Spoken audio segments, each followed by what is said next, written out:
masukin. Iya. Oh. Oke.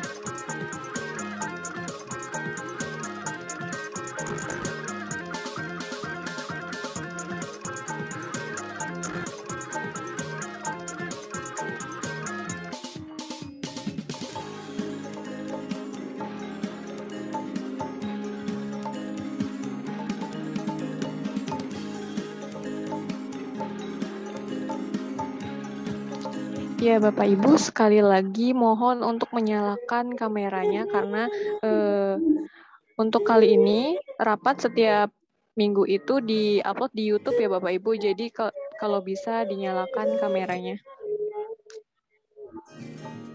Ya.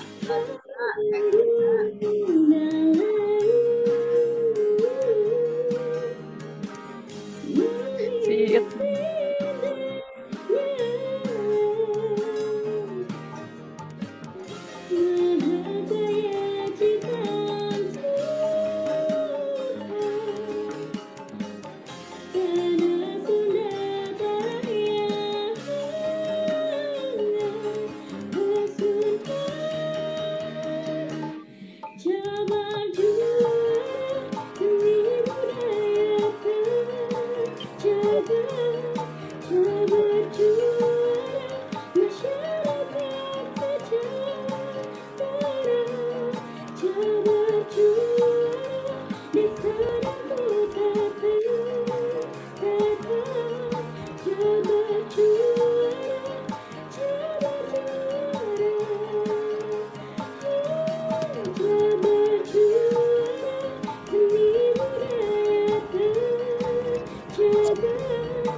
Selamat pagi, good morning, guten morgen, Ibu.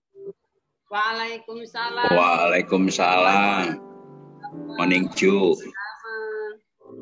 Alhamdulillah. Sehat selalu. Salam hormat dari kampus Astahanat.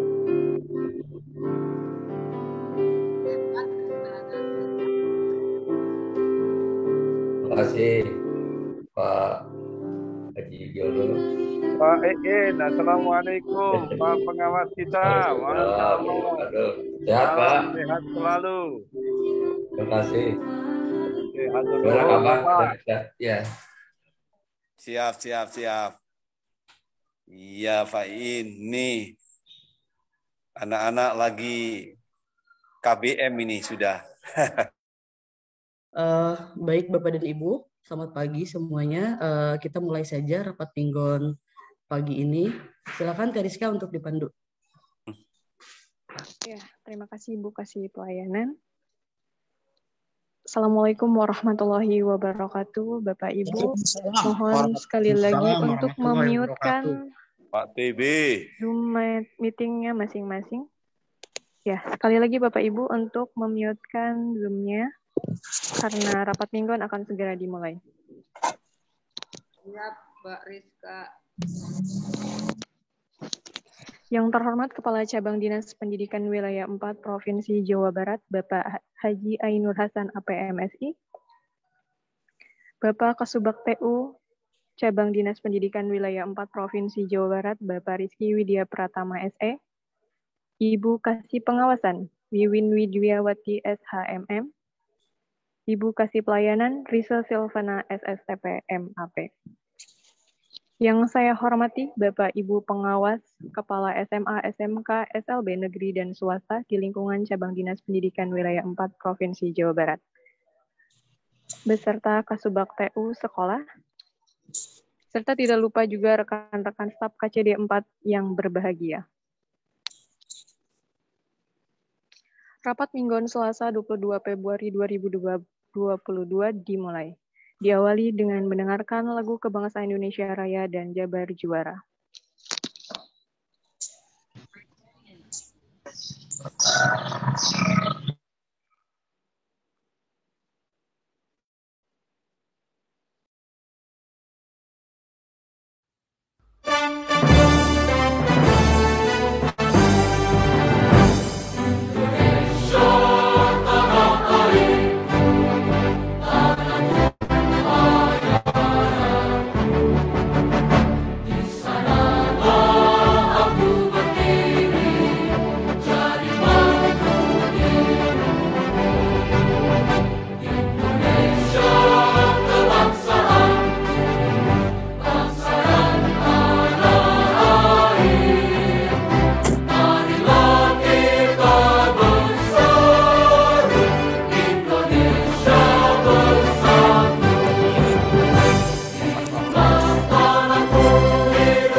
Song-song masa depanmu, mari hidup dan bakarlah semangatmu. Generasi muda, raihlah cita-citamu. Pintar saja percuma, tuntutlah ilmu dan buktikan karyamu. Berbudaya, berakhlak mulia, pintar saja percuma.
selanjutnya laporan dari pemimpin rapat Minggon kali ini yang akan disampaikan oleh Ibu Kasih Pelayanan Risa Silvana STP MAP. Pada Ibu disilakan. Ya baik, hatur nuhun Teriska. Bismillahirrahmanirrahim. Assalamualaikum warahmatullahi wabarakatuh. Selamat pagi, salam sejahtera untuk kita semua. Yang saya hormati Bapak Kepala Cabang Dinas, rekan-rekan struktural, dan juga Bapak Ibu Pengawas Cabang Dinas Wilayah 4, dan tak lupa juga Bapak Ibu Kepala Sekolah atau yang mewakili dan staf Cabang Dinas Wilayah 4 yang telah hadir di rapat Minggon pagi ini. Mohon izin menyampaikan pertama daftar hadir rapat Minggon minggu lalu tanggal 15 Februari 2022 karena kebetulan 2 minggu ke belakang Bapak Kepala Cabang Dinas off dari rapat Minggon, dan alhamdulillah sekarang sudah bisa berkumpul kembali di rapat Minggon yang sekarang. Izin melaporkan Bapak untuk daftar hadir Minggon minggu lalu untuk Karawang sudah bagus Pak, untuk jenjang SMA dan SMK negeri, tetapi untuk swastanya baik SMA ataupun SMK masih perlu untuk ditingkatkan. Untuk SLB hatur nuhun sudah 100% sama dengan SMA dan SMK negeri.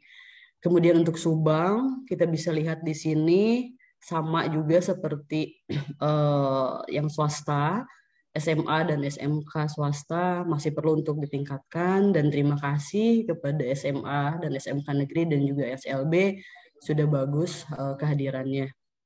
Kemudian dari Purwakarta nih sama juga sepertinya Pak, ini janjian ya antara SMA swasta dengan SMK swasta, perlu juga untuk ditingkatkan. SLB juga hatur nuhun sudah bagus, dan tentunya SMA negeri dan SMK negeri sudah sangat bagus, semuanya persensi kehadiran 100%. Itu saja barangkali Bapak dari daftar hadir Minggon minggu yang lalu. Kemudian saya dari seksi pelayanan, mungkin bisa di stop share screen, Pak Anggi, punten. Kemudian ada beberapa hal yang ingin disampaikan terkait di seksi pelayanan. Yang pertama, untuk Juknis, seperti yang Bapak Ibu ketahui, Juknis SMA dan SMK itu sudah keluar, begitu juga dengan UKK-nya.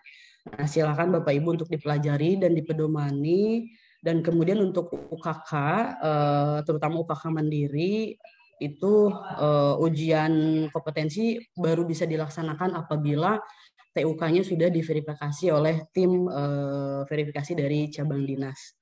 Jadi jangan melakukan dulu uji kompetensi ya Bapak Ibu apabila TUK-nya belum diverifikasi. Kalau untuk LSP, P1 dan UKK yang dilaksanakan oleh lembaga profesi lainnya itu diverifikasi oleh mereka sendiri gitu ya Bapak Ibu ya. Kemudian mengingatkan juga kami dari cabang dinas sudah memberikan link pengisian UKK. Silakan Bapak Ibu diisi paling lambat minggu ini, terutama untuk UKK mandiri karena kami akan membentuk tim untuk memverifikasi. Jadi silakan diisi link yang telah disediakan ya Bapak Ibu, yang telah di-share baik oleh saya ataupun oleh para pengawas pembina. Silakan diisi ya untuk agar kita bisa menentukan sekolah mana saja yang LSPP 1 yang melalui lembaga profesi IDUKA ataupun melalui UKK mandiri ujiannya. Kemudian yang kedua yaitu mengenai PPDB, mohon arahan juga tentunya dari Bapak Kepala Cabang Dinas bahwa dalam rangka persiapan PPDB tentunya setiap sekolah diwajibkan untuk membuat SK panitia PPDB, dan kemarin sudah dilaksanakan rapat awal pembahasan zonasi PPDB tahun 2022 bahwa kepada pengawas dan MKKS dipersilahkan untuk membuat rancangan peta zonasi penyempurnaan tahun lalu, dan paling lambat dikumpulkan hari Kamis tanggal 24 Februari ke cabang dinas melalui seksi pelayanan. Karena pada tanggal 1 Maret kami sudah harus menyerahkan peta zonasi tersebut berikut hasil irisannya ke Dinas Pendidikan Provinsi Jawa Barat. Itu saja barangkali Bapak Ibu yang bisa saya sampaikan. Silahkan mungkin Ibu kasih pengawasan ada yang ingin disampaikan juga. Mohon izin semuanya. Terima kasih. Billahi taufiq wal hidayah. Wassalamualaikum warahmatullahi wabarakatuh.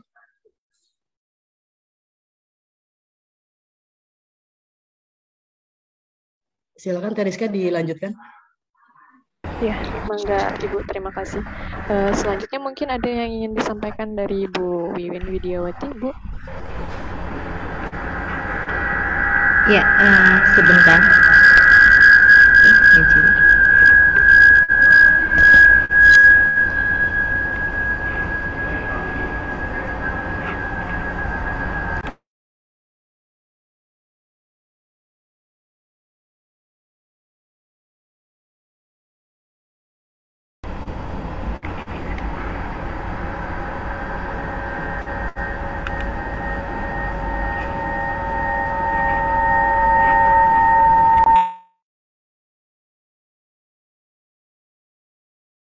Ya, Bapak Ibu mohon maaf karena lagi ada gangguan teknis dari Zoom meeting-nya Ibu Kasih. Mungkin nanti akan menyampaikan, tapi setelah dari paparan, mungkin ada yang dari Pak KCD, Bapak? Ya, Silakan. terima kasih. Assalamualaikum warahmatullahi wabarakatuh. Suara saya kedengar Kak ya? Terdengar, Suara saya Pak. jelas? Jelas. Terdengar, Pak. Terdengar, Pak. Barangkali kurang bagus ya. Ya, makasih. Rekan-rekan pejabat struktural, rekan-rekan pengawas, kepala sekolah, atau guru TU yang mewakili serta para staf yang hari ini hadir. Alhamdulillah kita masih bisa konsisten ya menyelenggarakan rapat mingguan karena bagaimanapun dunia pendidikan ini sangat dinamis ya. Kegiatan dari bulan ke bulan, dari waktu ke waktu ini saling bersambutan.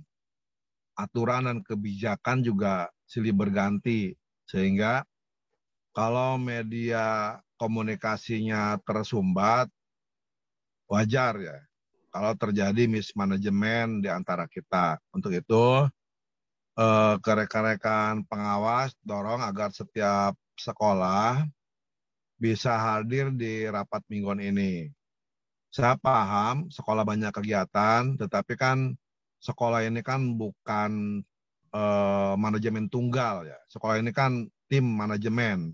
Ada kepala sekolah, ada wakasek, ada wali kelas, ada guru ya. Sehingga kalau kepala sekolah sedang ada kegiatan yang lain, ya silakan bisa digantikan ke wakasek atau ke guru yang ada. Bisa guru BK atau ke wali kelas.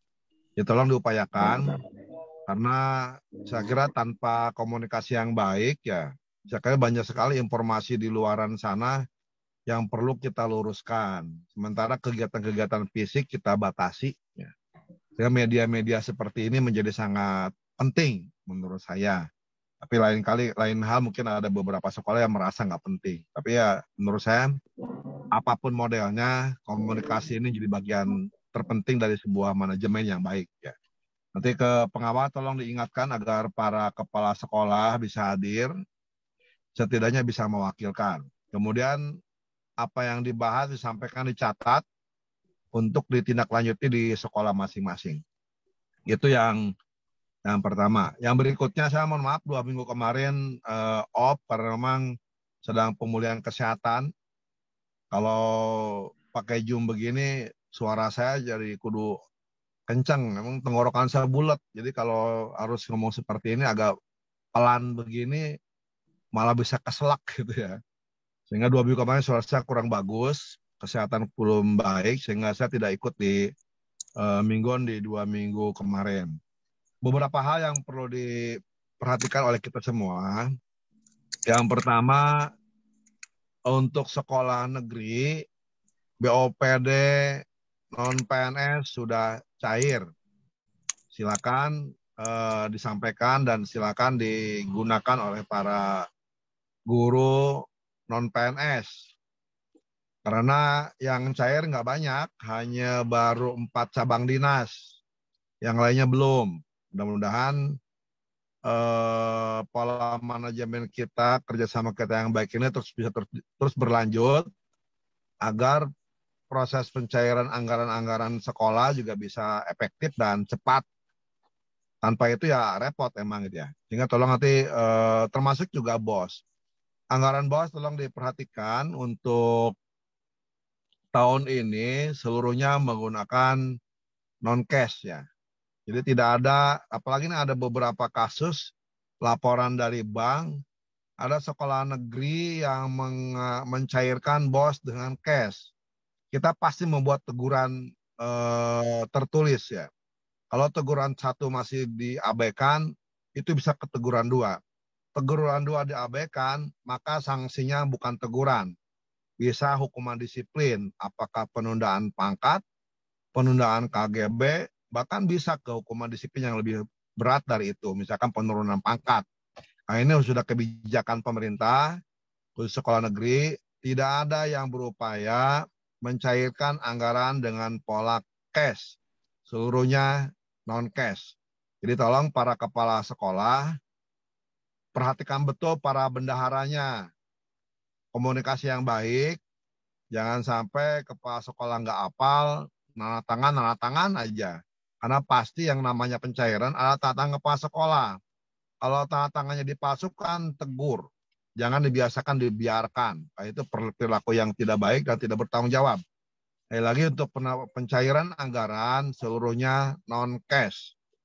Ada beberapa kasus di Subang, 1, kemudian di Karawang 1, di Purwakarta minggu ini ada beberapa yang mencoba mengajukan pencairan cash ke bank. Untung banknya udah kita tegur, sehingga tidak bisa direkomendasikan pencairan. Mau bawa backing siapapun, insya Allah bank akan menolak dan meminta konfirmasi ke KCD. Karena ini aturan.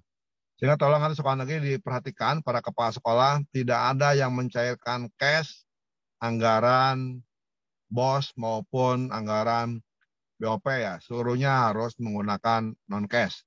Kemudian untuk swasta, BPMU sudah mulai.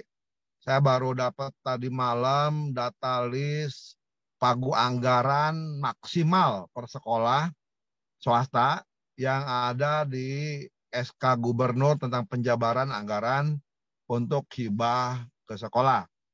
Sudah ada di Bu Herna.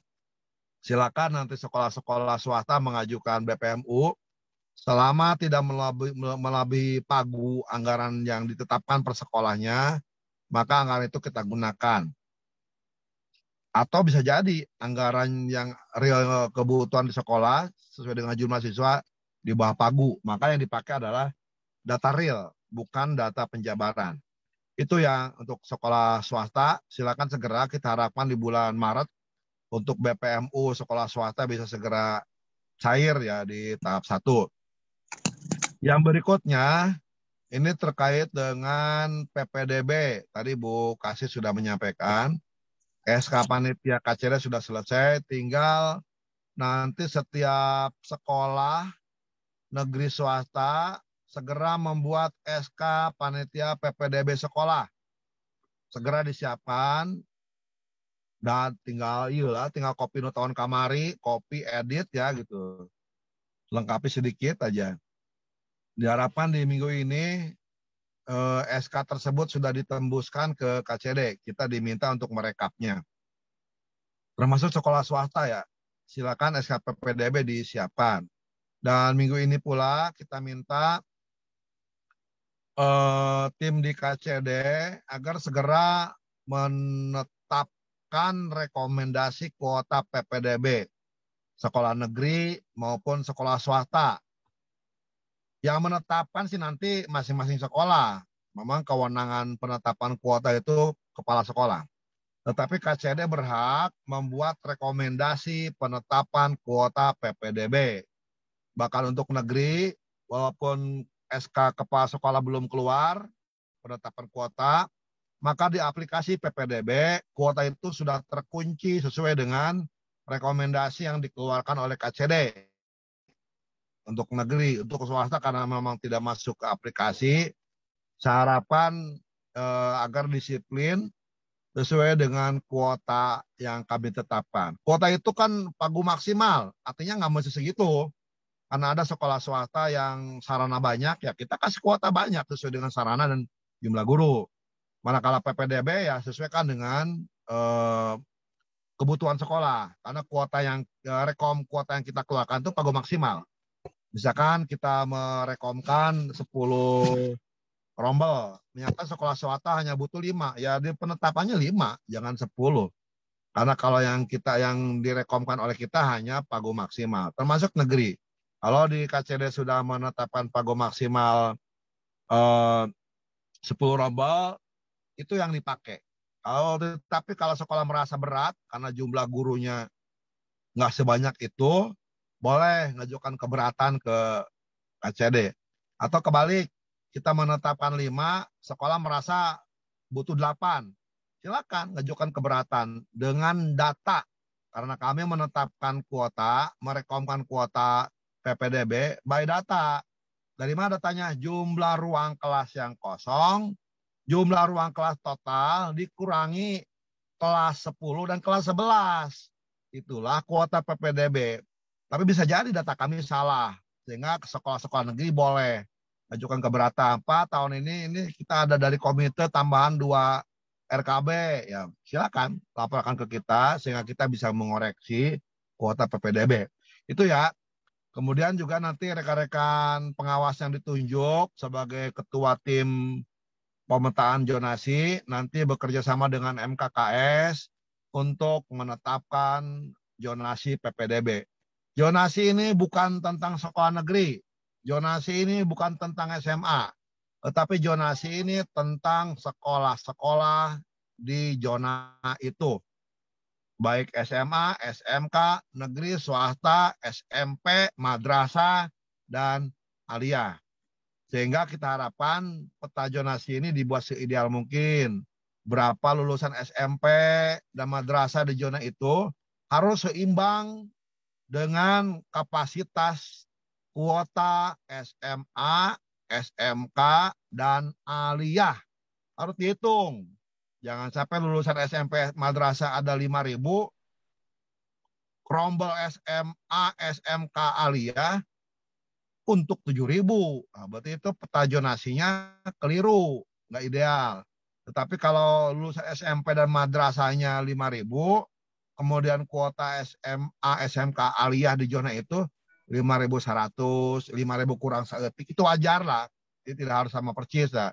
Itu yang ideal.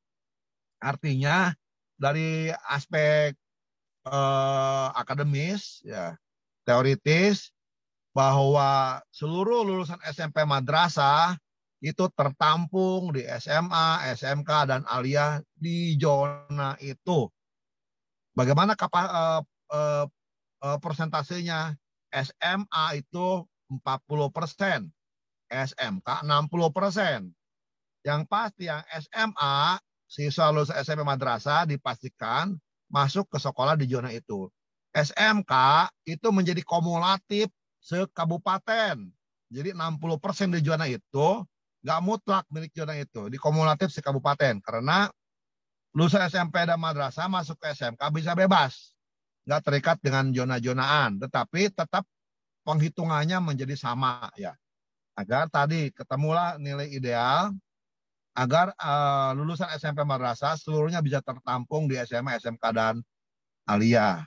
Manakala nanti biasanya kan sok aya pasca PPDB tuh, negeri lobanu kosong, swasta lobanu kosong. Itu artinya kita belum mampu menyerap, menggerakkan lulusan SMP madrasah masuk ke sekolah.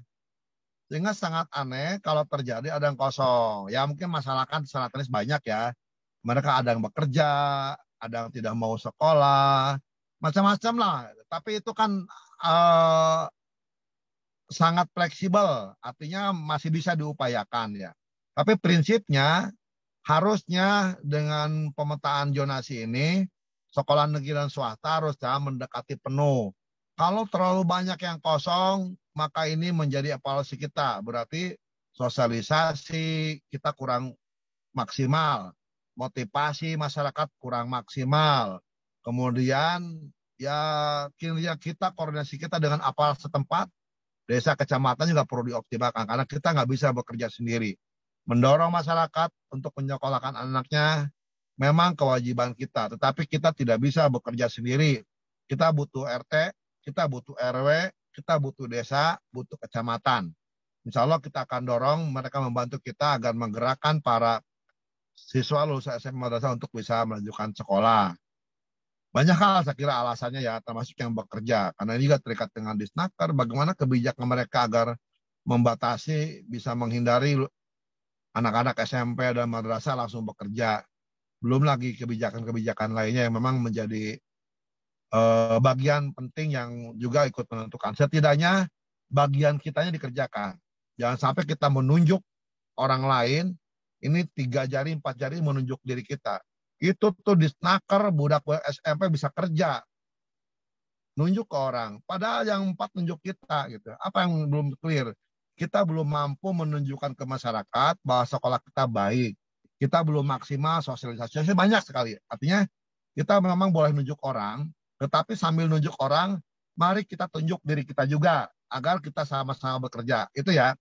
Mudah-mudahan PPDB tahun ini bisa lebih maksimal agar seluruh lulusan SMP madrasah bisa sekolah, sehingga SMA, SMK, dan aliyah ini bisa terisi maksimal.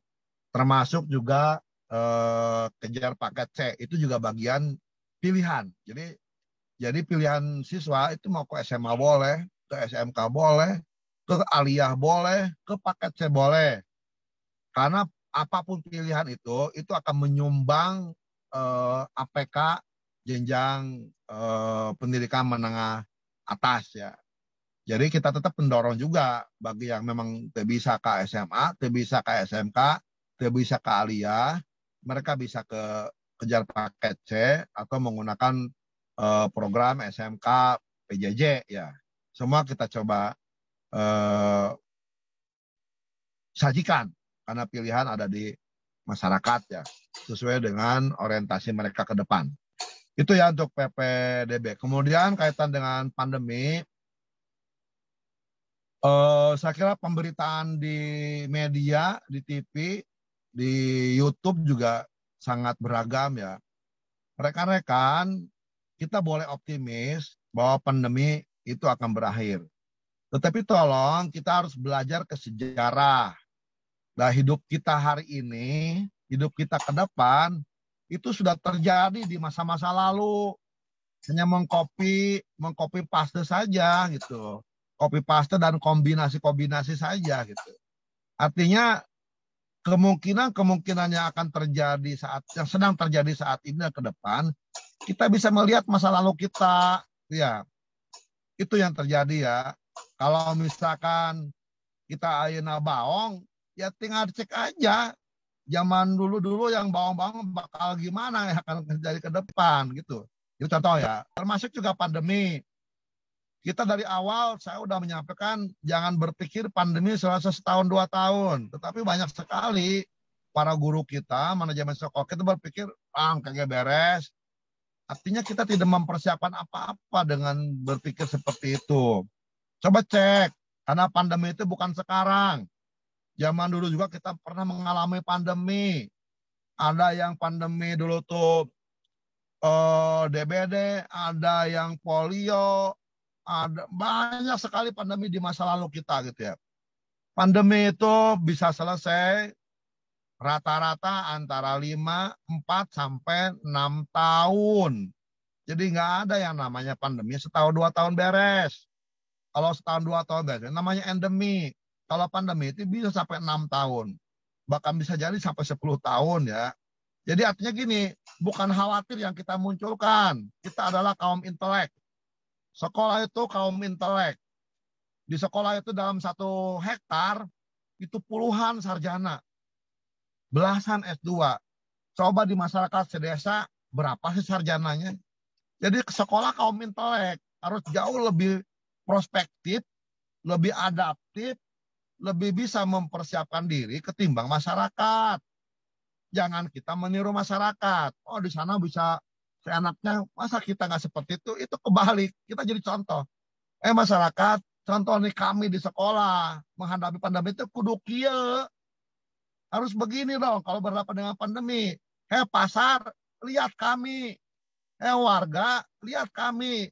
Pengelola karaoke, lihat kami. Ini loh, pandemi itu kudu kieu mensikapinya. Jangan dibalik. Urang mah kieu masa di pasar acak-acakan, di itu seenakna. Kebalik. Kita orang intelek. Jangan mencontoh yang nggak intelek. Mereka harus mencontoh kita. Ya, pandemi itu biasanya itu 4 sampai 6 tahun. Jadi bukan khawatir yang kita pikirkan ya. Kita orang intelek tapi mempersiapkan diri. Ya namun genep tahu orang kudu kumaha. Itu maksud saya tuh. Kalau berpikirnya setahun 2 tahun, angkewe lah ngan 2 tahun iya, tungguannya kagak normal deui. Kita nggak mempersiapkan.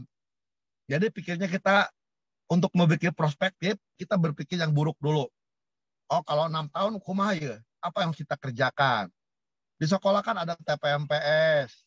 Jadi kepala sekolah jangan bekerja sendiri. Nggak mau ketanagaan, mau keotakan. Karena kita juga kemampuannya terbatas. Mata kita kan cuma 2. Tapi kalau bekerja dengan tim, matanya jadi puluhan. Otaknya banyak, dikumpulkan jadi luar biasa. Bahas itu di sekolah. Jadi kalau terjadi pandemi 6 tahun, kalau terjadi pandemi ini misalkan masih lama, maka tolong didesain ya. Kurang kudu kumaha. Kalau mengandalkan PTM terus juga ya seperti ini, on off ya. Paling ada PTM 50%. 100% 2 minggu balik ke 50%. PJJ deui gitu ya. Dengan tolong itu dipersiapkan. Saya pernah mendesain ada aplikasi yang berbiaya murah. Tapi ternyata kan pemikiran kita kan nggak seperti itu. Aplikasi menjadi terabaikan. Tolong aplikasi berbiaya murah ini dimanfaatkan ya. Ketimbang kita beli aplikasi yang mahal-mahal. Kemudian pengelolanya juga orang-orang jauh. Kan ini pengelolanya orang-orang kita. Sehingga kan bisa terus diupdate, diperbarui sesuai kebutuhan. Sehingga pembelajaran media online ini masih tetap dibutuhkan, masih tetap diperlukan ya. Sehingga tolong dipersiapkan. TPMPS segera mendesain agar pembelajaran kita bisa maksimal. Misalkan jarak jauh di rumah, ada guru mah sepalinter dari kuliah kerja di sekolah bidang pendidikan atau bagaimana teknis manajemen proyek ya, sekolah berbasis proyek, studi kasus, kemudian berbasis rumah, lingkungan, itu menjadi pilihan yang nggak bisa dihindarkan. Mereka pada saat itu juga banyak di rumah. Sekarang kita juga orang tua udah pusing ya, anak di rumah juga di kamar aja. Kadang perilakunya kan mencontoh, menjiplak YouTube, menjiplak IG. Tolong itu masalah itu juga kita pecahkan. Dorong mereka keluar dari kamarnya. Dengan cara apa? Tolong pembelajaran jangan hanya Zoom online begitu doang. Kasih tugas mereka tuh. Pakai video, pakai Zoom, pakai online boleh. Kasih tugas. Suruh ngoret halaman rumah kayak nyuci piring, kayak nyuci baju, kayak apalah yang sifatnya proyek. Nyuci baju juga kalau dilihat itu juga bagian dari ilmu. Masak juga bagian dari ilmu. Bagaimana api itu bisa bergerak, bagaimana radiasi api jaraknya berapa dari kompor berapa senti, bagaimana air bisa mendidih, kan itu bisa jadi bagian dari proyek gitu ya. Tolong ini model pembelajaran kita jangan memindahkan sekolah ke rumah. Saat ini masih seperti itu. Mereka PJJ di rumah, di kamar, seperti di sekolah. Akhirnya apa yang terjadi? Asupan oksigen kurang. Banyak yang kena penyakit karena di kamar terus. Nggak kena matahari. Tolong itu menjadi bahan kajian kita dan laksanakan. Upayakan yang terbaik. Keluarkan mereka dari kamar. Upayakan pembelajaran jarak jauh tidak di kamar.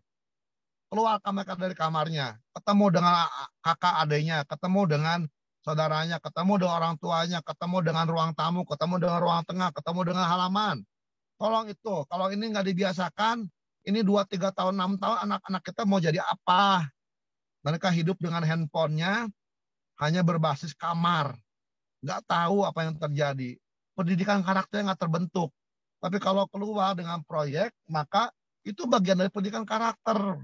Dia bisa sensitif dengan lingkungannya, dengan keluarganya. Nah ini saya kira, ini keluhan saya, juga keluhan orang tua. Orang tua tuh pengen ngeluh. Kudu kasar ngeluh nak. Anggap saya orang tua. Saya mengeluh ke rekan-rekan. Anak-anak didik kita jangan dibiarkan rusak seperti itu. Mereka nggak butuh pinter. Pinter perlu, tapi bukan segala-galanya. Tetapi sensitivitas mereka dengan hidupnya, itu jauh lebih penting. Ini 2 tahun ini udah nggak karu-karuan ya. Jadi saya orang tua juga mengeluh ke rekan-rekan nih. Karena sebagai besar orang tua bingung dengan kondisi anaknya. Apa yang terjadi? Ribut. Anak dengan orang tua ribut tiap hari.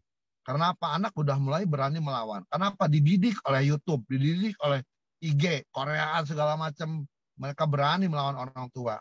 Balikin gitu ya, perbaiki itu, dan kita bagian dari sistem yang bisa melakukannya. Jangan berpikir, di rumah urusan orang tua. Kita juga bisa. Dengan cara apa? Pembelajaran berbasis lingkungan, berbasis proyek, berbasis keluarga. Itu bisa gitu ya. Tolong ini dijadikan bahan setiap sekolah di TPMPS-nya. Tolong ini direnungi dan diimplementasikan. Saya kira untuk sekolah-sekolah boarding nggak ada masalah ya, karena memang dia udah berbasis lingkungan sekolah. Mereka nggak hanya hidup di kelas, tapi di asrama, di lingkungan. Dan sekolah-sekolah non-boarding juga bisa ya. Tolong itu rumahnya anggap itu asramanya. Berikan itu treatment agar pembelajaran kita bisa menyentuh ke aspek psikologis dan aspek karakternya. Jangan alasan jauh, pendidikan karakter sangat sulit. Enggak juga gitu. Pembelajaran itu bagian dari pendidikan karakter. Bagaimana karakter terbentuk kalau pembelajaran di kamar terus. Keluarkan mereka dari kamarnya. Itu ya untuk pembelajaran di masa pandemi. Di Purwakarta, gini prinsip ya, saya kadang mungkin perlu menjelaskan ke rekan-rekan bahwa pembelajaran itu mengacu ke SKB 4 Menteri. Prinsipnya itu, kalau tidak ada surat dari manapun, dari saya, dari provinsi, maka rekan-rekan langsung mengacu ke SKB 4 Menteri. Jadi jangan terlalu mengejar mana edaran dari KCD. Kalau KCD nggak bikin edaran, maka rekan-rekan langsung mengacu ke SKB 4 Menteri. Contoh, minggu ini saya tidak membuat surat untuk Pemda, untuk sekolah-sekolah di Subang dan di Karawang. Padahal di minggu kemarin di Karawang itu ada surat dari saya yang mengatakan sekolah itu PJJ 100% sampai tanggal 19. Kemudian lewat tanggal 19, tanggal 21 ya, nggak ada surat apapun. Artinya nggak ada kebijakan apapun. Sehingga rekan-rekan langsung mengacu ke SKB 4 Menteri. Apa yang terjadi di SKB? Di SKB 4 Menteri disebutkan PPKM level 3, maka penyelenggaraan PTM itu 50%. Kemudian kegiatan-kegiatan berkerumun, misalkan pentas seni, POR, kemudian wisudaan, itu ditiadakan, ditunda. Itu ya, masuk di Subang juga. Saya tidak membawa surat apapun ke Subang. Artinya, ya pakai PPKM level 3. Hanya di Purwakarta, kemarin malam saya membuat surat bahwa pembelajaran jarak jauh. Maka kalau ada surat itu, maka SKB 4 Menteri dipakai, tetapi juga tetap mengacu ke surat yang dari saya. Ya. Karena surat saya mengacu ke perintah dari Bupati atau Satgas yang mengatakan seluruhnya agar PJJ 100%. Lakukan itu. Sampai tanggal berapa? Baca di surat itu. Kalau di surat misalkan sampai tanggal 7, ya sudah. Tanggal 8, ada nggak surat baru? Kalau nggak ada, pakai SKB 4 Menteri. Itu ya, karena banyak yang bertanya, Pak, ini kok nggak ada surat? Nggak usah jadi pusing. Kalau nggak ada surat, ya sudah saja. Gunakan gitu yang dari surat dari Menteri ya. Saya lanjut ya. Berikutnya, ada beberapa yang juga menjadi perhatian kita ya.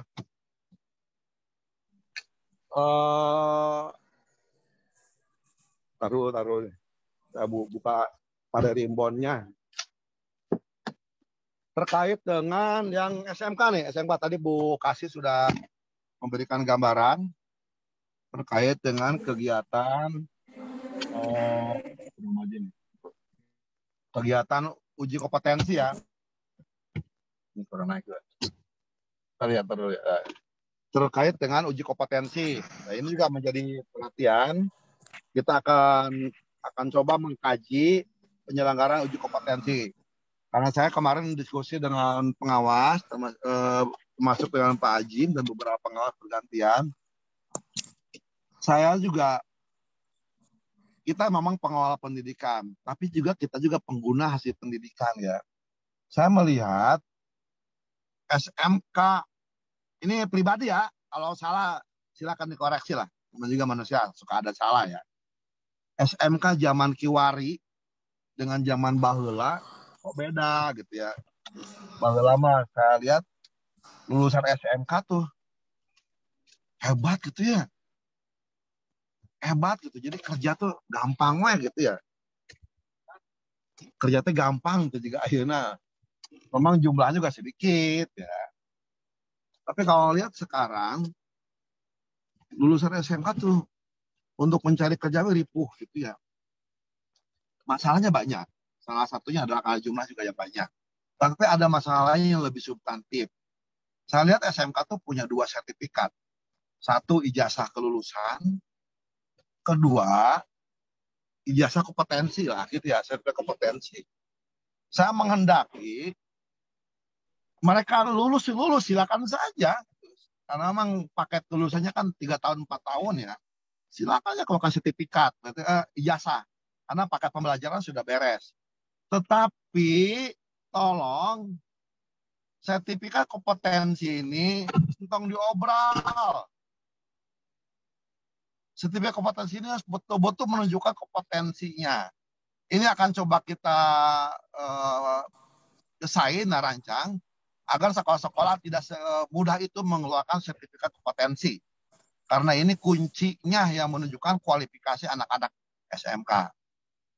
Nantilah kita akan coba desain, akan kita berlakukan di tahun ajaran baru di Juli yang akan datang. Untuk sekarang, nanti Bu Kasih sudah menyampaikan, tapi ada beberapa yang saya koreksi ya. Ini memang belum saya diskusikan dengan Bu Kasih pelayanan, tapi kita akan bahas ini. Bahwa uji kompetensi itu prinsipnya yang real ya, yang real di lapangan tuh ada 3 lah, 3 atau gini, 5, 3, 4. Oh ini 3 ya. Pertama oleh LSP, ada P1, P2, yang P3 segala kalau nggak salah. Yang biasa kita kan LSP 1. Yang kedua biasanya oleh Dudi. Yang ketiga oleh sekolah.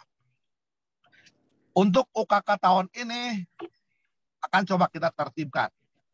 Bagi yang UKK oleh LSP P1, sekolah wajib melaporkan. Perpal TUK memang LSP yang akan mengecek, tetapi nggak mutlak. Kami di KCD wajib tahu. Kalau terjadi ada UKK melalui LSP, kami nggak tahu, kita akan tegur. Siapa yang tegur? Seluruhnya. Mau LSP-nya, mau sekolah kita tegur. Sekali lagi, penyelenggara LSP 1 sekolah wajib melaporkan ke KCD, ke Bu Kasih. Bu Kasih data, kalau ada yang pakai LSP 1, kita nggak tahu. Ini mismanajemen gitu ya. Mau negeri, mau swasta, tolong kasih tahu KCD. Yang kedua, bagi yang LSP, yang UKK Mandiri dan Dudi, TUK tetap diperpal oleh KCD. Sekali lagi ya, bagi penyelenggara UKK-nya Mandiri maupun industri, tetap dua-duanya sepengetahuan KCD dan TUK-nya diperpal oleh KCD. Yang biasanya yang Mandiri saja. Tetapi mulai tahun ini saya menetapkan, saya berhak untuk mengecek TUK. Untuk Dudi, silakan Dudi juga ikut mengecek. Cek aja masing-masing, nggak masalah. Pengecekan saya tidak membatalkan hak Dudi untuk mengecek kesiapan TUK. Itu ya. Sekali lagi, bagi yang UKK-nya Mandiri dan Dudi, ya tetap itu akan diperpal TUK-nya oleh KCD. Dan untuk yang ada Dudi juga memperpal. Dua-duanya memperpal nggak masalah. Perpal Dudi tidak membatalkan perpal KCD. Perpal KCD tidak membatalkan perpal Dudi. Ya, gitu ya. Kemudian, bagi yang UKK-nya oleh industri, wajib melaporkan ke KCD. Kita perlu tahu industrinya mana. Kemudian MOU-nya mana. Kemudian kompetensi hak Dudinya mana. Karena di MOU itu juga harus, selain MOU juga harus dilampirkan profil Dudinya. Dudinya punya lembaga diklat enggak? Ya. Jadi bagi yang UKK oleh Dudi, maka sekolah wajib memberikan permohonan, termasuk mandiri ya, permohonan perpal TUK ke KCD. Bagi yang ada Dudinya, silakan dilampirkan MOU dengan Dudinya. MOU penyelenggaraan UKK. Dilampiri profil. Jangan sampai gini, dengan Dudi, tukang las di pinggir jalan, bukan CP. Bagaimana dia bisa mengadakan UKK gitu ya? Itu yang kita jaga. Sehingga kenapa kita mewajibkan tetap walaupun dengan Dudi wajib diperpal oleh KCD. Kita ingin menjaga mutu. Ya. Nanti kita lihat MOU dengan Dudi ada nggak. Kemudian profil Dudinya kita lihat dulu. Dudinya punya kompeten nggak di itu gitu ya. Jangan sampai Dudinya juga Dudi padu ayah gitu ya. Itu ya. Kemudian nanti silakan ajukan ke KCD ya, perpal TUK. Nanti tim KCD akan melakukan verifikasi. Bukasi pelayanan tolong dicatat ya. Yang mandiri maupun Dudi tetap itu diperpal oleh KCD. Dengan catatan perpal KCD tidak membatalkan perpal Dudi. Jadi Dudi silakan memperpal TUK-nya. Jadi dua lembaga yang mengadakan perpal. Sah-sah saja gitu ya. Karena kita juga harus menjaga mutu. Jangan sampai dilepas ke industri, ternyata juga kitanya nggak yakin dengan itu ya. Sehingga sekolah ngajukan perpal TUK, lampiri MOU dengan Dudi, lampiri dengan profilnya. Nanti Bukasi tunjuk beberapa orang, suruh baca itu profilnya. Layak enggak itu Dudi mengadakan UKK? Jangan-jangan nggak layak juga. Kalau nggak layak, ya percuma kalau pakai Dudi gitu ya. Gitu ya. Kemudian, ini yang ketiga tentang UKK, tapi ini masih kita diskusikan ya. Saya ingin mengharapkan sertifikat kompetensi tetap ditandatangani oleh sekolah, walaupun itu Dudi yang mengadakan. Ini baru akan kita desain lah. Kita akan undang beberapa perwakilan sekolah dan pengawas. Nanti bunyi sertifikatnya jadi berbeda. Karena oleh Dudi, maka nilai-nilai yang dikeluarkan itu oleh Dudi. Dan di tanda tangan, itu di lembar belakang. Misalkan SMK 1 Cipendei, kerjasama dengan Yamaha, misalkan ya. Maka Yamaha lah yang memberikan nilai-nilai itu. Tanda tangan, karena dia yang berhak mengeluarkan nilai itu. Tetapi di lembar depan, tetap sekolah yang harus tanda tangan. Kepala sekolah yang tanda tangan di sertifikat itu. Atau mau double juga boleh belajar lah dengan. Tapi sekolah ada di situ. Prinsipnya sekolah yang mengeluarkan. Tapi ini akan kita bahas tersendiri ya, karena masih ada cukup waktu lah. Kita akan bahas tersendiri dengan beberapa perwakilan kepala sekolah dan pengawas. Itu ya terkait dengan uji kompetensi. Ini loba pisan nih. Mudah-mudahan suara saya masih kuat ya untuk ngomong panjang lebar ya. Ada perintah dari distrik itu yang Bukasi, maksudnya di Bukasi ya, yang super pramuka, tolong itu udah mulai disebarluaskan di install ya. Super pramuka disuruh guru dan siswa agar digunakan. Itu perintah dari distrik. Kemudian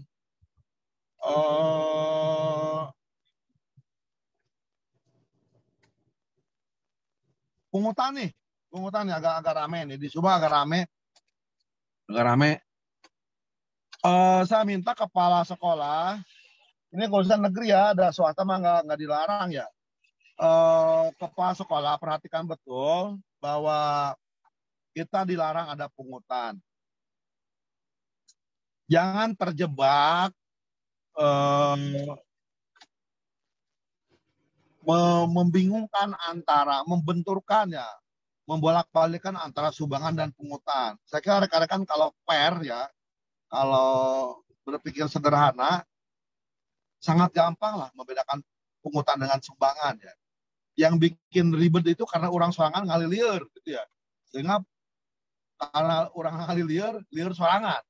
Mana sumbangan, mana pungutan, liur sorangan. Padahal naon sih dah sumbangan-sumbangan, pungutan-pungutan dah beda tuh gitu ya. Artinya kalau ada sesuatu berkas dokumen, tolong diperhatikan betul cara membuat dokumen.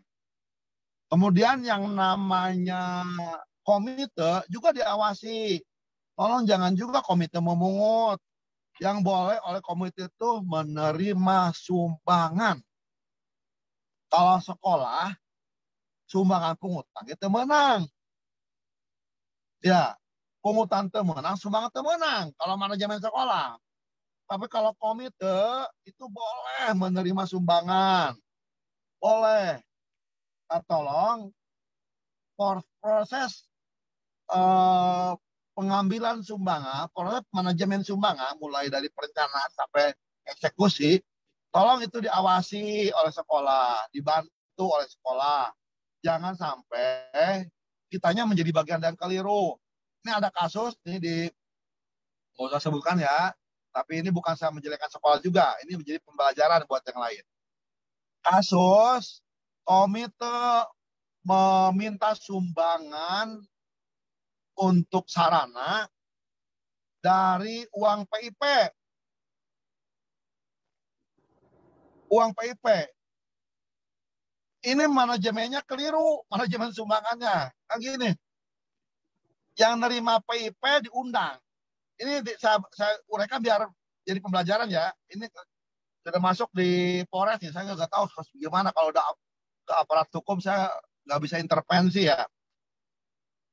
Komite mengundang orang tua siswa yang dapat KIP, ya, yang dapat program PIP, diundang. Ini loh kebutuhan kita. Ya kalau mengundang mah nggak masalah, nggak salah-salah, oke. Tetapi setelah itu selesai, kemudian uang cair, buatlah surat pernyataan sumbangan, ya. Bahwa ini sumbangan dari orang tua ya, gitu ya, sebesar sekian dari PIP. Kalau uang PIP itu masuk ke saku siswa ke orang tua, kan uang PIP itu nggak ada nomor seri. Uang di dompet mah mau dari mitoha, mau dari istri, dari anak, pemberian orang lain dari PIP, dapat mungut di jalan. Sama serinya udah campur aduk. Jadi manakala uang di dompet kemudian nyumbang, jangan disebutkan lagi ini sumbangan ke sekolah dari PIP. Nggak usah disebutkan seperti itu. Ini sumbangan dari sekolah dapat mungut di jalan, gitu ya. Nggak perlu, gitu ya. Kalau nyumbang ya nyumbang saja. Ini saya nyumbang sekian, selesai. Kan begitu. Karena duit di dompet kita, ini di saya kepala sekolah nih yang saya sebutkan nih. Nu tengah butitin mah ya. Butitin di SMA Purwakarta. Butitin kalau duit di dompet butitin kandang nih. Itu duit itu sumbernya masih ingat nggak? Apakah di bapak anak? Apakah dapat gaji? Dapat honor naon segala macam masuk ke dompet? Kan campur aduk. Nomor serinya udah nggak jelas itu punya duit yang mana gitu ya. Saya juga kadang-kadang di saku tuh duit nih. Dikasih butitin misalkan hanya 10.000 lep di saku.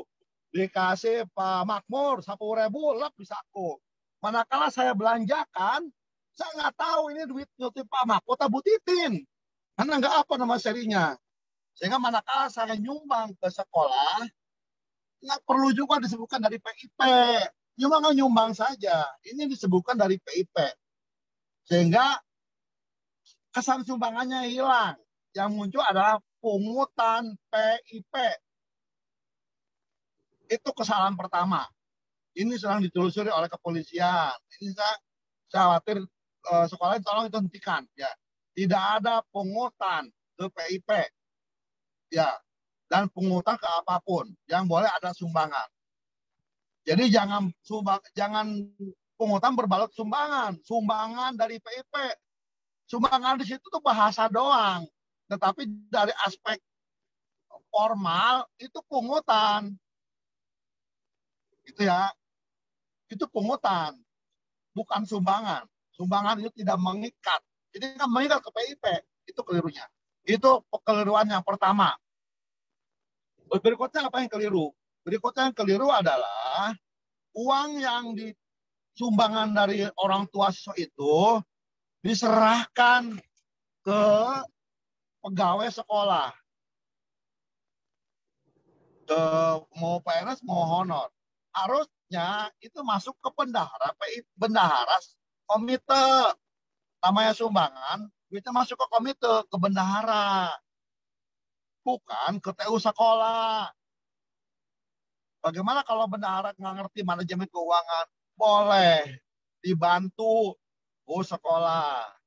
Tetap datang ke bendahara komite, tanda tangan, diterima, ke bendahara komite titipkan. Ya, kepala sekolah minta staf lah, ke PNS ngerti keuangan, kalau duit tak nyimpenkan, duit komite, boleh. Itu namanya membantu. Bukan menerima. Yang menerima tetap dari komite, nerima, duitnya titipkan ke sekolah.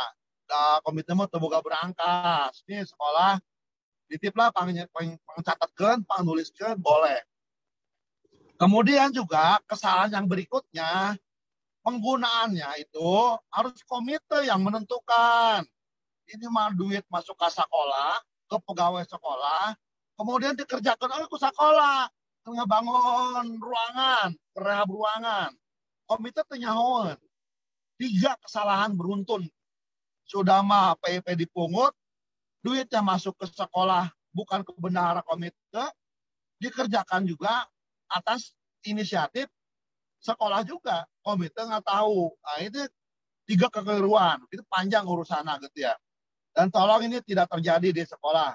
Sekali lagi, sumbangan pungutan itu sederhana. Yang bikin ribet kita, gitu ya. Kita yang bikin ribet gitu ya. Memutar-mutar sumbangan pungutan, akhirnya kan meliru sorangan. Tapi kalau kita balikan ke yang sebenarnya, kita pasti paham lah. Ini sumbangan, ini pungutan. Jangan terjebak dengan kalimat. Jangan terjebak dengan bahasa. Sumbangan pungutan itu bukan tentang bahasa, tentang eksekusi. Kalau bahasa bisa diputar-putar kalau lihat orang sorangan. Sumbangan dari orang tua siswa per orang tua 5 juta. Itu sumbangan tuh hanya kalimat.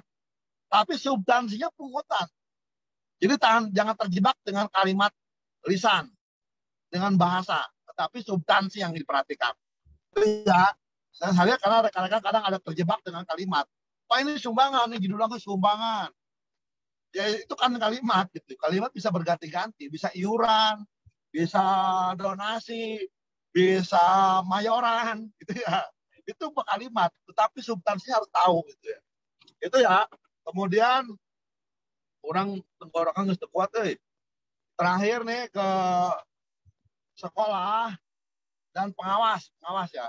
Tolong pengawas agar mengoptimalkan supervisinya. Gak mesti tetap muka, bisa online, bisa jarak jauh, bisa telepon, bisa WA. Banyak caranya.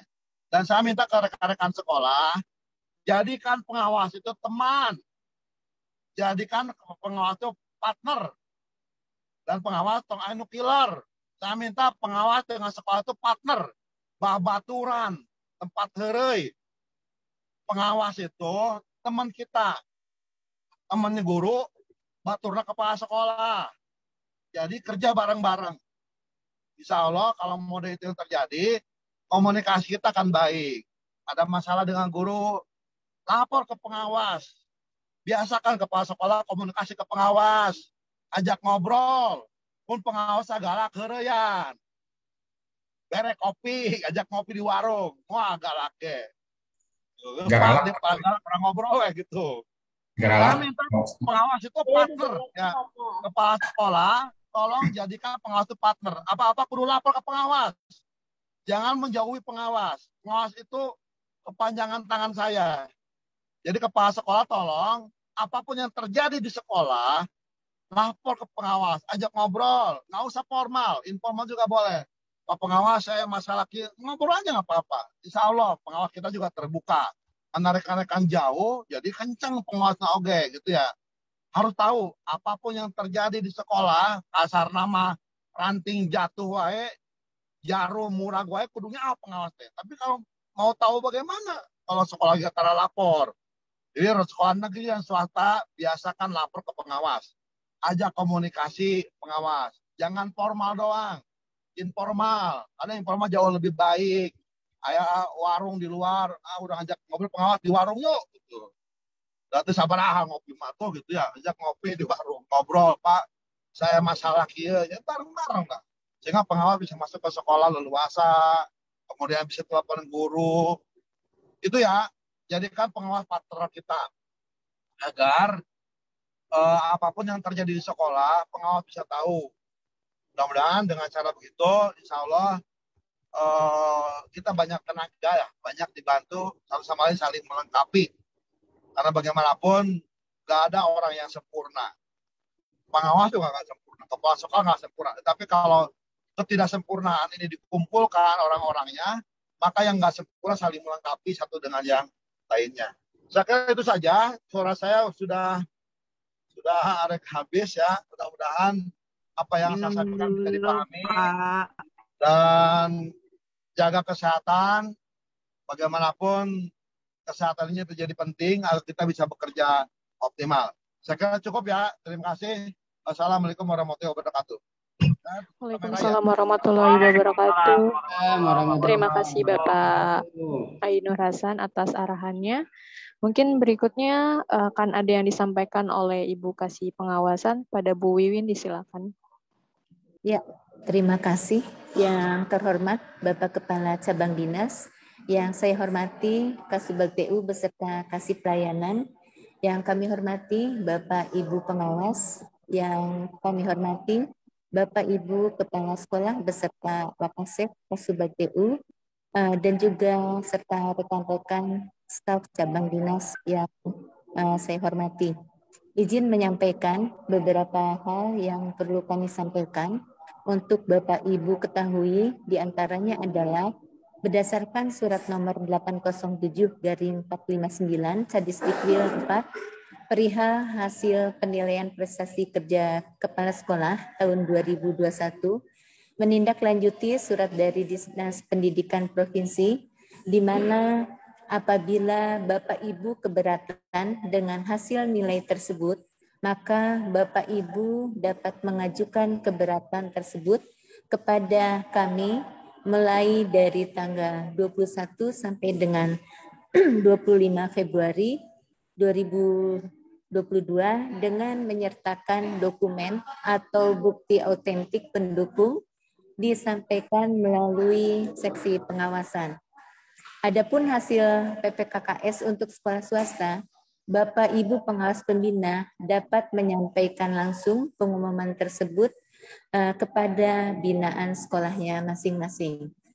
Berikutnya, perihal pemberitahuan pelaksanaan akreditasi sekolah madrasah tahap 1 Provinsi Jawa Barat tahun 2022, ada 3 SMK di wilayah Karawang dan 1 SMA dan 1 SMK dari Kabupaten Purwakarta. Kami mohon sekolah yang akan diakreditasi agar mengikuti sosialisasi akreditasi yang akan dilaksanakan pada tanggal 23 Februari secara daring, jadwal dan link Zoom menyusul.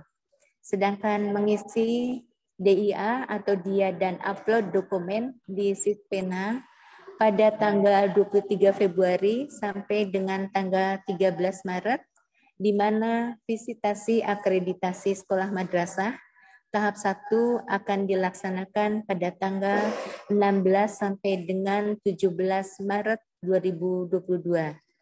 Terakhir, kami sampaikan untuk satuan pendidikan SMA, SMK, dan SLB, barangkali ada masalah apapun mohon untuk lapor kepada kami ataupun bisa melalui pengawas pembina masing-masing, di mana akhir-akhir ini ada beberapa masalah yang kami tidak ketahui. Dengan tiba-tiba masalah tersebut sudah ditangani pihak berwajib seperti yang telah Bapak KCD sampaikan. Untuk laporan COVID, tetap Bapak Ibu laporkan ketika ada siswa atau guru, tenaga pendidik dan kependidikan ada yang terpapar. Demikian kami sampaikan, mohon untuk menjadi perhatian. Terima kasih. Wassalamualaikum warahmatullahi wabarakatuh. Waalaikumsalam warahmatullahi wabarakatuh. Waalaikumsalam warahmatullahi wabarakatuh. Terima kasih Bu Wiwin atas paparan dan penyampaiannya. Sekarang sesi tanya jawab. Bapak Ibu silakan raise hand atau langsung menghidupkan mikrofonnya apabila ada yang ingin ditanyakan. Izin, Bu. Ya. Pak Agus Setiawan ya, Pak? Ya. Sedikit Bu kasih pengawasan, mungkin kemarin ketika saya menandatangani hasil PPKKS itu ada TMT-nya Bu, mungkin yang nggak ngeling atau aplikasinya itu terhitungnya mulai 1900 Bu tahunnya sampai dengan sekarang. Jadi saya masa kerjanya sampai 100 berapa puluh tahun gitu. Jadi itu mungkin di aplikasinya mohon dicek lagi Bu. Itu aja masukan dari saya Bu. Makasih. Assalamualaikum warahmatullahi wabarakatuh.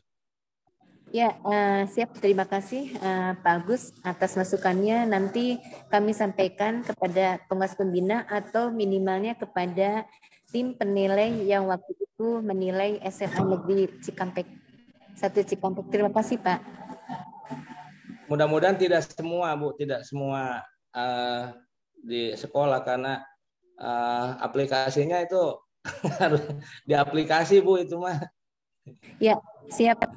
Nanti kami sampaikan kepada pengawas Pak, minimalnya kepada Ketua MKPS karena yang dalam hal ini masing-masing Ketua MKPS menindaklanjuti aplikasi sesuai dengan arahan dan petunjuk dari GTK. Terima kasih Pak. Masukannya Pak Agus. Hatur nuhun. Sami-sami Bu. Waalaikumsalam. Ya. Waalaikumsalam. Ya, selanjutnya ini yang sudah raise hand ada Pak Denny dari pengawas. Ya, terima kasih. Assalamualaikum warahmatullahi wabarakatuh. Suaranya kedengeran nggak Bu? Waalaikumsalam. Kedengeran suaranya, punten? Kedengaran Pak. Ya, kedengaran Pak. Ya, ini mungkin untuk Pak KCD ya, baik. Ada beberapa pertanyaan yang berkaitan dengan UKK. Yang pertama mengenai Perval. Perval itu akan dilaksanakan kan berarti sebelum UKK ya. Nah itu apakah dilaksanakan oleh pengawas pembinanya atau nanti akan ada penunjukan dari KCD? Itu yang pertama. Yang kedua mengenai waktu UKK, kalau di surat itu kan disebutkan 4 April sampai kalau nggak salah sampai 23 April ya. Artinya kan itu udah masuk bulan puasa. Ada beberapa sekolah yang bertanya kepada saya, apakah boleh kalau misalnya UKK-nya itu dilaksanakan sebelum tanggal itu, gitu. Karena ya tadi berhubung mungkin dengan kondisi saum dan sebagainya. Jadi banyak yang bertanya seperti itu. Nah yang ketiga, ini ada 3 pertanyaan berkaitan dengan sekolah ya. Terus terang waktu kami menjadi penilai PPKKS ada beberapa hal yang memang agak sedikit menggelitik bagi kami, yaitu di mana banyak sekolah yang sangat kecil. Kalau menurut saya sangat kecil. Kenapa? Karena memang jumlah siswanya itu sangat minim sekali dan tapi tetap masih beroperasi. Apakah memang diperbolehkan untuk swasta itu seperti itu apa adanya atau ada aturan lain yang memang ada minimal atau standar yang memang harus terpenuhi, misalnya untuk jumlah siswa, karena banyak yang juga sekolah-sekolah yang di bawah satu angkatannya itu jumlah totalnya itu hanya 50 di bawah 100 gitu. Jadi apakah itu masih layak untuk sekolah? Karena saya lihat gitu ya, ada yang sampai terus terang saya nggak sebutkan sekolahnya, ada yang kelas 1-nya hanya 1 orang. Itu bagaimana? Untuk kebijakannya seperti apa? Itu saja mungkin. Terima kasih. Wassalamualaikum warahmatullahi wabarakatuh. Waalaikumsalam warahmatullahi wabarakatuh. Iya. Mungkin bisa langsung dijawab saja ya, Ibu. Boleh. Boleh.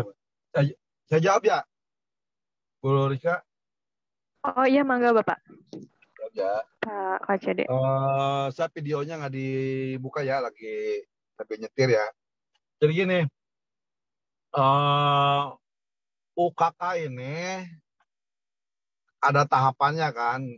Yang penting capaian pembelajarannya selesai untuk UKK. Jangan sampai UKK tapi yang diajarkan budak sini ujian kan, juga nggak pas juga ya. Kemudian bagi sekolah yang akan mengadakan UKK lebih awal juga silakan aja, asal tadi capaian pembelajaran yang di UKK-kan itu udah beres. Pula UKK-nya tentang masang radiator misalkan ya, hari budak can diajar nuka capaiannya can nyampe kadinya karek masalah tentang masang ban gitu ya. Makanya begitu ya. Bagi yang memang ada yang seperti itu, yang mau lebih awal, silakan aja ajukan ke KCD untuk perpal TUK-nya, baik yang mandiri maupun yang industri, sekalian pemberitahuan bahwa akan diadakan UKK di bulan apa, tanggal sekian, silakan aja. Kemudian siapa yang perpal? Prinsipnya yang perpal KCD. Nanti KCD akan membentuk tim untuk melakukan perpal TUK ya. Jadi silakan ke KCD, nanti di KCD akan membentuk tim. Siapa yang perpal? Nah, tim itulah. Nantinya siapa? Nanti kita akan bentuk sesuai dengan permohonan dari sekolah. Orangnya nanti kita akan susun lah siapa yang mengadakan perpal.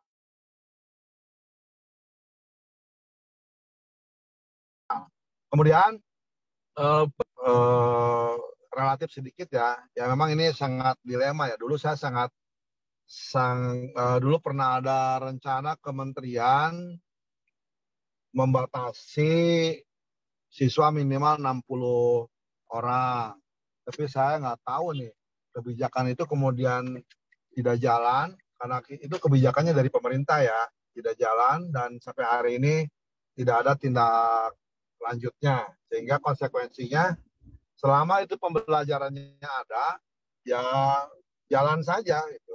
Tapi ya tugas pengawas ya memantau, jangan sampai siswanya satu angkatan, satu sekolah hanya 50, masing-masing angkatan serombol-serombol, ternyata proses pembelajarannya nggak jalan, gurunya ngantilu. Nah itu tolong diawasi, disupervisi. Kalau memang itu yang terjadi ya kita bisa membuat panggilan dan teguran, kan nggak masuk akal. Sekolah SMA atau SMK gurunya ngantilu, kan tuh bisa tuh guru teh kan ada aturan mainna. Guru itu kan minimal kalau nggak salah berapa ya, 15 atau berapa ya, dengan jumlah mapal ya. Itu ya, mau siswanya 2, sekolah sanggup bayaran mah sok gitu. 2 guruna ya belasan, sok aja. Sekolah siap dengan pembiayaannya.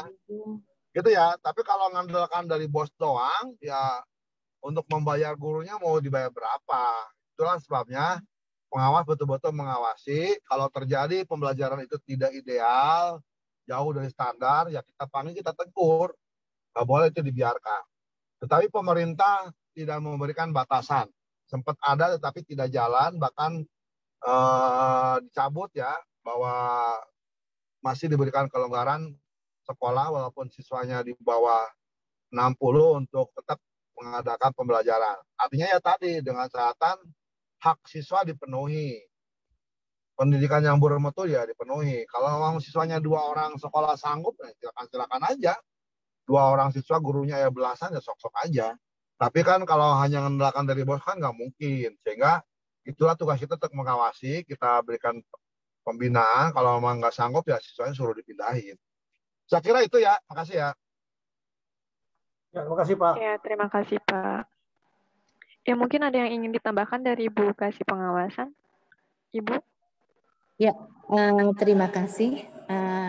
Sedikit menambahkan Pak Denny berkaitan dengan jumlah siswa yang dalam hal ini ketika mengajukan sekolah dalam hal perizinan itu dari izin prinsip kepada izin pendirian itu minimalnya ada siswa 20 sampai 40 siswa yang dalam hal ini sesuai dengan yang Pak KCD sampaikan berkaitan dengan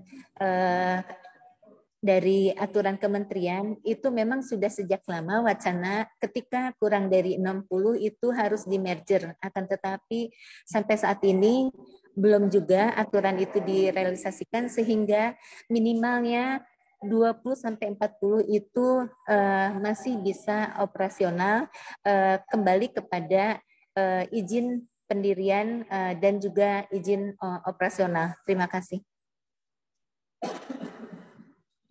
Ya, terima kasih banyak Bu Bewin. Bagaimana Pak Denny, sudah cukup? Sedikit saja mungkin Bu.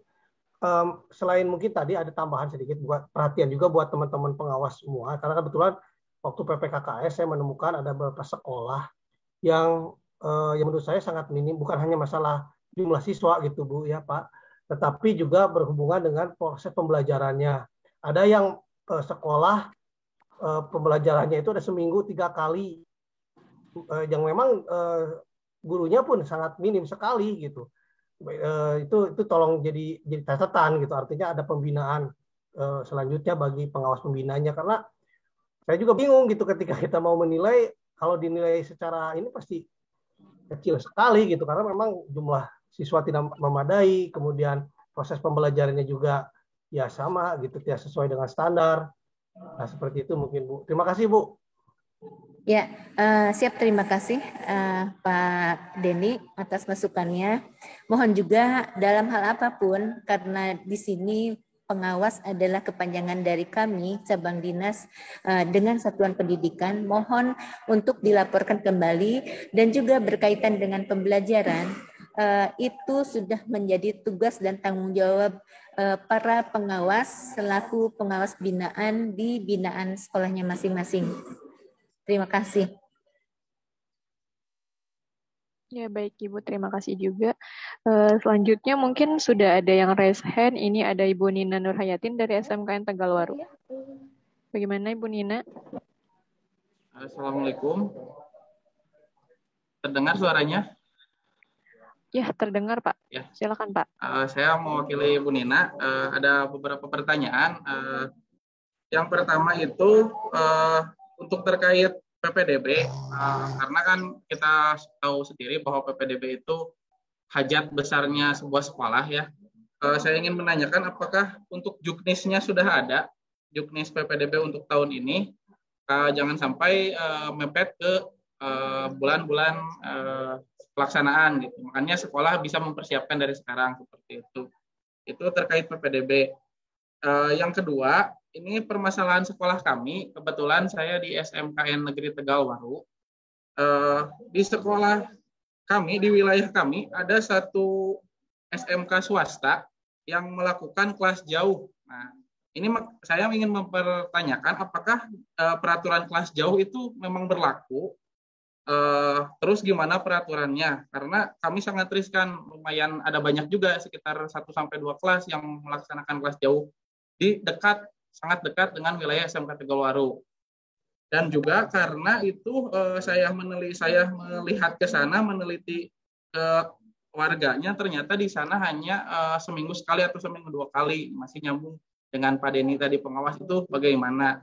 Nah, untuk ini saya sudah pernah mengadu ke pengawas pembina yang terdahulu, cuman belum ada tanggapan. Mungkin di sini bisa memberikan penjelasan sekalian laporan juga bahwa di daerah Tegalwaru ada satu sekolah yang swasta.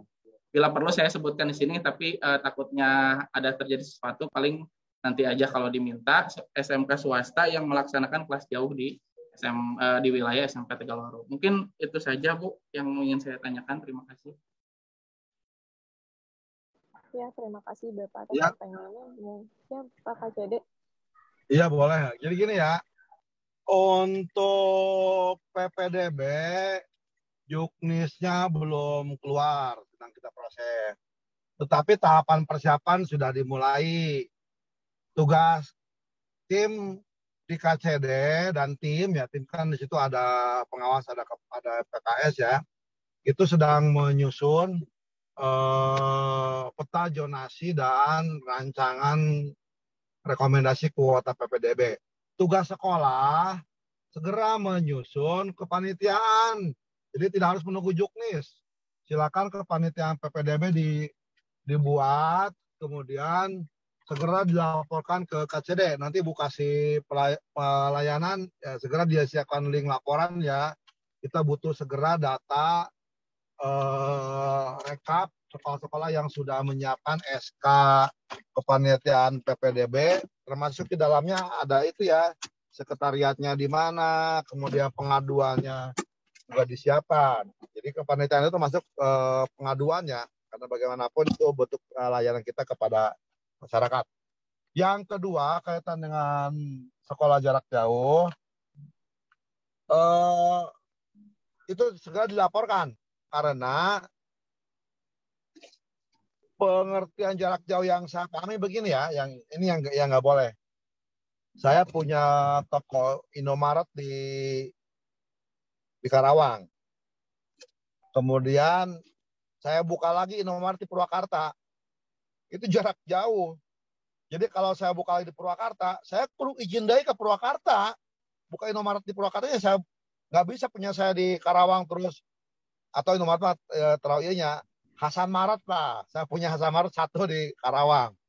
Karena saya ingin melebarkan usaha, saya buka lagi cabang di itu, buka lagi Hasan Maret di Purwakarta. Ya nggak bisa, harus izin dulu. Nggak bisa izin di Karawang dibawa ke Purwakarta, gitu ya. Apalagi izin di Karawang dibawa ke Australia. Saya buka lagi di Australia, Hasan Maret. Oh, negara Australia ditanya mana izinnya, bawa ke Karawang. Ya nggak boleh. Itu yang dilarang. Termasuk jaga dengan tadi yang jarak jauh. SMK Pusaka Jaya Utara Selatan. Misalkannya Subang. Buka SMK Pusaka Jaya Utara Selatan di Purwakarta, di Tegalwaru.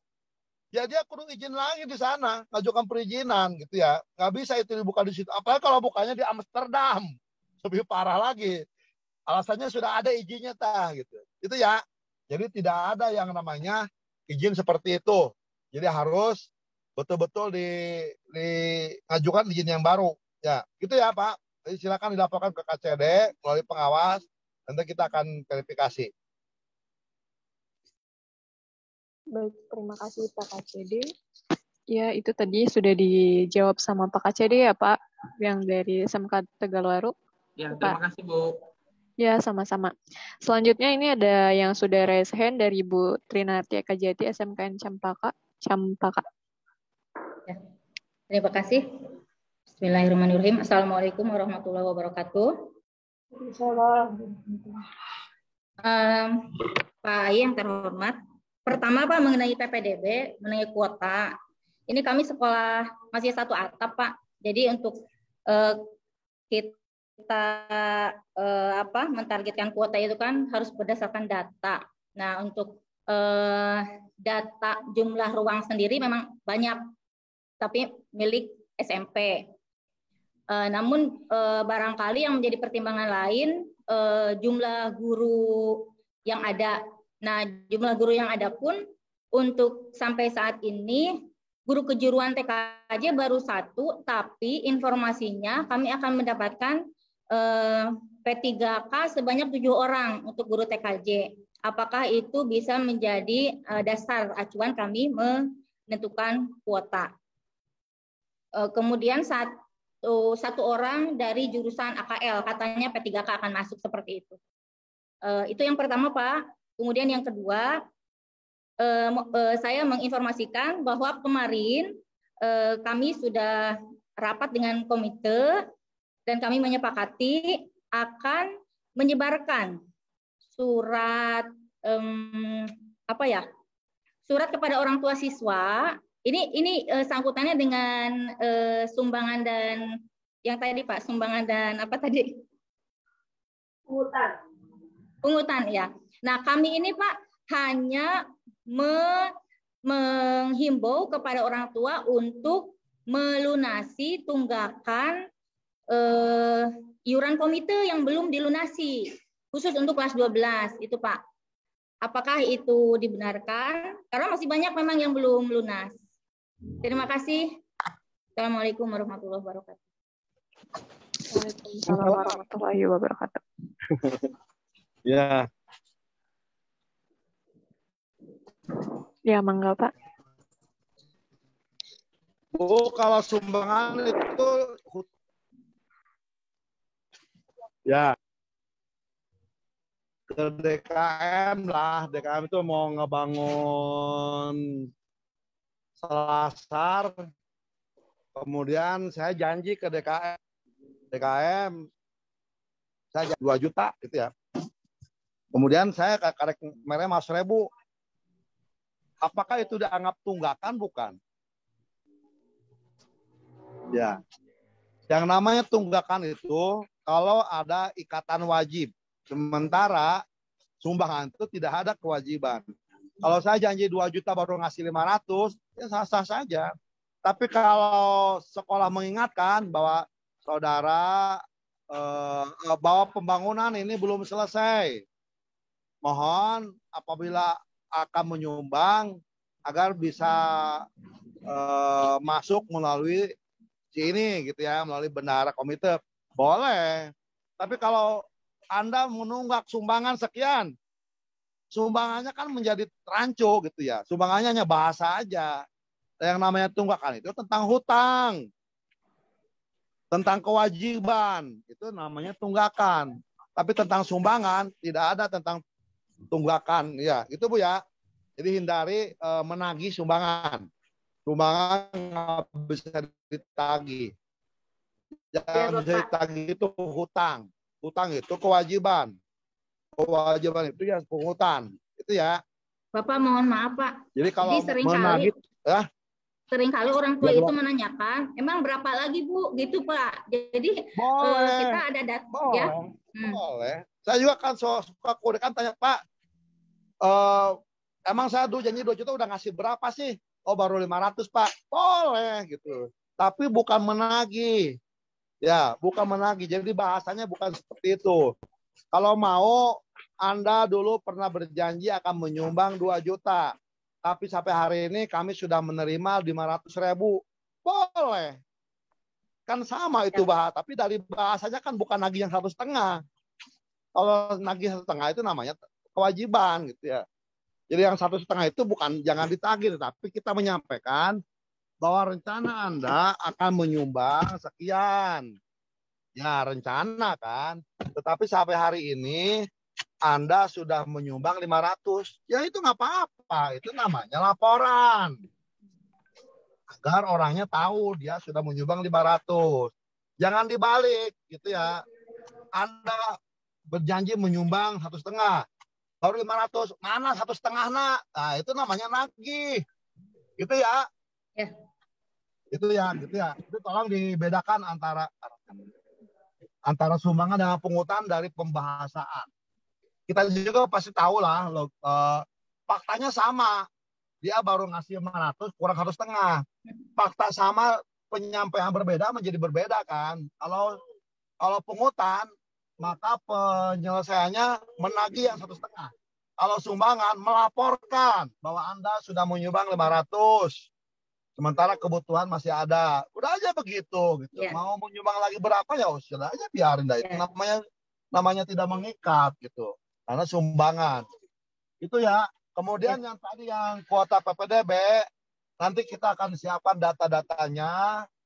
Tim di KCD akan menyusun kuota itu. Kemudian akan dikonfirmasi ke sekolah, diumumkan. Kalau sekolah merasa oh ini kita punya data baru yang belum terdata di KCD, lah laporkan. Ada tambahan ruang kelas sekian, laporkan. Tapi itu nanti di tahap berikutnya. Itu Bu ya, kita akan menunggu data Dapodik. Ya, itu tadi Itu Bu. Ya, terima kasih Pak KCD. Ya tadi Ibu jawaban dari Pak KCD ya Bu Trina Jati. Ya selanjutnya sekarang ada yang ingin disampaikan?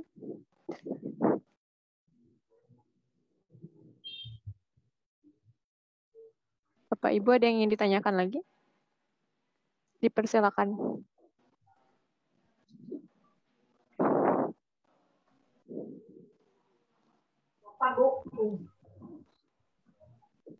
Mohon izin Pak KCD sepertinya sudah tidak ada yang ingin ditanyakan lagi. Sampai di sini rapatnya ya Pak? ya cukup. Makasih ya. Oke, siap. Ya, selanjutnya rapat mingguan kali ini akan ditutup dengan pembacaan doa yang akan dipimpin oleh Bapak Yus Ruswanto MPD. Kepada Pak Yus, dipersilakan. Baik. Ibu, apakah suara saya bisa terdengar? Iya, halo? Terdengar Pak. Baik, terima kasih. Bismillahirrahmanirrahim. Assalamualaikum warahmatullahi wabarakatuh. Waalaikumsalam warahmatullahi wabarakatuh. Yang terhormat Pak KCD beserta jajaran di KCD wilayah 4, Bapak Ibu Kepala Sekolah atau yang mewakili di KCD wilayah 4, izinkan saya memimpin doa menurut agama saya, Islam. Bagi yang non-Muslim mohon menyesuaikan. Bismillahirrahmanirrahim. Allahumma sholli ala sayyidina Muhammad wa ala ali Muhammad. Antuli sahabati Rasulillahi ajma'in. Amin ya rabbal alamin. Ya Allah, pada hari ini kami melaksanakan rapat mingguan. Tuntunlah kami agar kami menjadi ikhlas untuk mengikuti kegiatan ini. Ya Allah, berilah kami kekuatan lahir dan batin agar kami dapat melaksanakan tugas-tugas kami dalam mencerdaskan anak bangsa. Ya Allah, ampunilah semua dosa-dosa kami, dosa kedua orang tua kami, dan dosa para pemimpin kami. Ya Allah, hanya kepadamu lah kami memohon, maka kabulkanlah doa dan permohonan kami. Rabbana atina fid dunya hasanah wa fil akhirati hasanah wa qina adzabannar. Walhamdulillahirabbil alamin. Al-Fatihah. A'udzubillahi minasyaitonir rajim. Bismillahirrahmanirrahim. Alhamdulillahirabbil alamin. Arrahmanirrahim. Maliki yaumiddin. Iyyaka na'budu wa iyyaka nasta'in. Ihdinas siratal mustaqim. Siratal ladzina an'amta 'alaihim ghairil maghdubi 'alaihim waladdallin.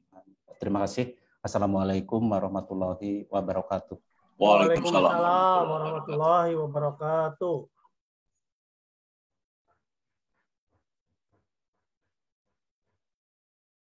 Ya, terima kasih Pak Yus. Semoga doa yang dipanjatkan pada hari ini bisa dikabulkan oleh Allah Subhanahu wa taala. Amin. Amin. Ya, mohon maaf Bapak Ibu apabila ada kata-kata yang saya sampaikan ada kekurangan. Pada Allah saya mohon ampun. Terima kasih atas perhatiannya. Wassalamualaikum warahmatullahi wabarakatuh. Waalaikumsalam. Salam warahmatullahi wabarakatuh. Izinlah. Izin live ya. Izin live. Izin live, Bapak Ibu. Mangga. Izin live. Izin kami ABG izin live.